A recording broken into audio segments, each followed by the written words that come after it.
Welcome to another edition of Dom Picks, this time Champions Edition. We got the NFC and AFC title games this week, both to decide who will be going to the Super Bowl in New Orleans. Are the Chiefs going to be one step closer to completing history in the first ever three-peat? Are we going to have an upstart and Jay Daniels reach the Super Bowl in his rookie season? Can Jalen Hurts and the Eagles get back to the Super Bowl? And can Buffalo and Josh Allen, can they get over the hump and win the Super Bowl for those fans in that city? If you guys are new, don't forget to like, comment your predictions for this weekend, and most importantly, hit the subscribe button. Let's get into the video. Let's start with the NFC Championship game. We got the Commanders on the road against the Philadelphia Eagles. I'm going to start off with Washington. Nobody expected them to be here. I predicted that they would go 5-12 on the year. Instead, they flipped that. They went 12-5. They beat Tampa on the road. They went into the number one seed's home stadium and defeated them. As much as the Eagles are coming into this game as the favorites, this Commanders team has shocked the world every single week, and what's stopping them from continuing the trend in this one? You look at Jaden Daniels, in just his rookie season alone, he's elevated this Washington franchise to greater heights. And this Sunday, his team is going to need him to continue this high-level play if they want to continue their magical season. This is the rubber match. The Commanders and the Eagles split the regular season series. One thing of note, Washington, the game that they lost, was on the road in Philadelphia. The divisional rivalry factor is intriguing to me because both teams have a good feeling of what the other wants to do. When I look at it from Philly's side, I'm curious what that number one ranked defense is going to do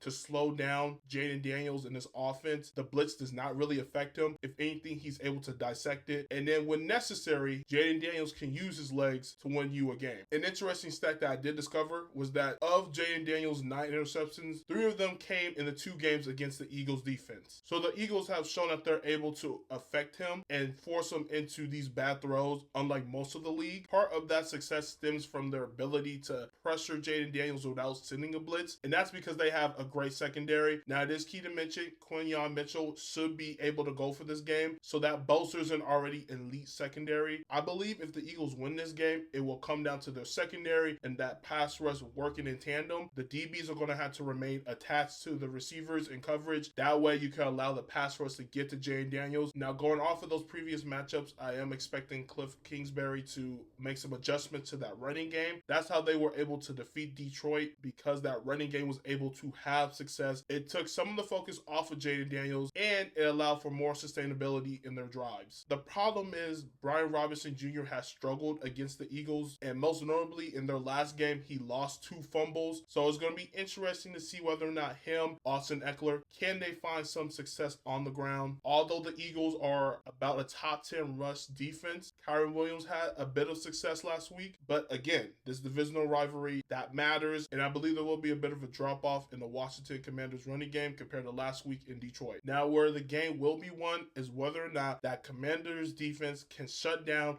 or neutralize Saquon Barkley. And the 2 games, Saquon rushed for 146 and 150. For the Commanders to pull off this upset, they're going to have to force the passing game of the Philadelphia Eagles to beat them. And that's where Marshawn Lattimore is going to be key. I do understand that in his lone matchup against A.J. Brown, he did not have the best performance. There was a couple of penalties on him. A.J. was able to get going. But I do want to mention that that was one of the first games that he came back from that hamstring injury. I expect in this game for him to have a much better performance. And they're going to need him to be special along with the rest of the secondary. This is not a strong run defense. I'm expecting them to put all the resources to stopping Saquon, and they're going to force the Eagles to win this game through the arm of Jalen Hurts. We've seen this passing game be inconsistent, and coming into this week, Jalen Hurts is dealing with a knee injury. I'm intrigued to see whether or not he's going to be compromised, because part of his greatness and the success of this team is that he can also beat you with his legs. We saw that with the early touchdown against the Rams last week. If he can't use his legs and the Washington Commanders are able to slow down or neutralize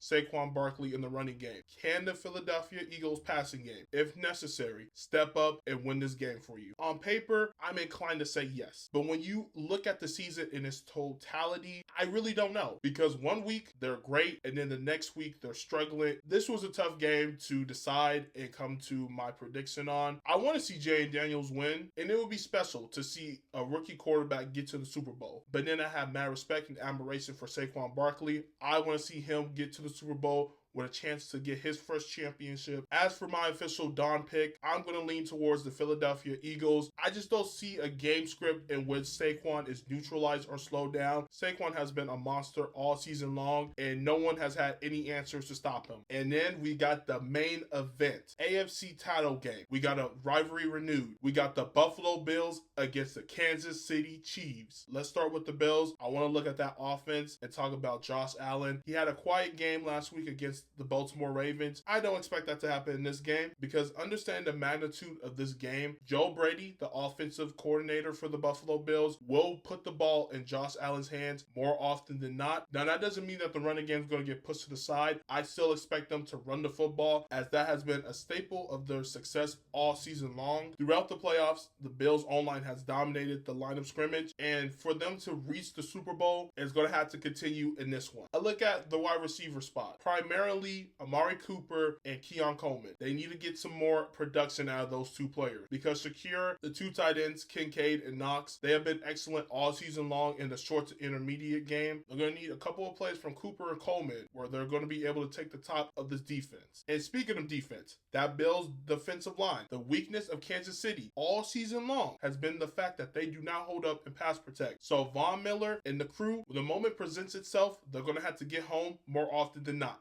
And most importantly, they cannot allow this Chiefs running game to get going. The Chiefs run game has been okay at best. It's not as potent as it was last year. And for Buffalo's defense to have success, they're going to have to control game script. And Buffalo can do that, then that will affect the play calling for both teams in the red zone and third down. And most importantly, the Buffalo's defense cannot allow Travis Kelce to beat them. They got forced the other receivers to beat them. My message overall, if the Bills want to finally get over the hump, you cannot have any silly turnovers nor penalties. And the reason why Josh Allen has been so great this year is because he's learned how to not put his team in a compromised position. And that's going to have to continue in this game because Chiefs football comes down to allowing their opponent defeat themselves. The Bills cannot beat themselves. On to the Kansas City Chiefs. We already know their glaring issue, the O-line and pass protection. This unit has to step up because if that happens, then this Chiefs offense becomes more dangerous when Patrick Mahomes is given enough time. And my X factor is whether or not this Chiefs run game can get a spark. As I've mentioned, it will affect the play calling. Lastly, can anyone outside of Travis Kelce join the party? Last week against the Texans, they did get enough production from the other receivers in D-Hop, Hollywood Brown, and Xavier Worthy. It doesn't have to be a 100-yard game from either one of those receivers, but if they all can help you in crucial moments, again,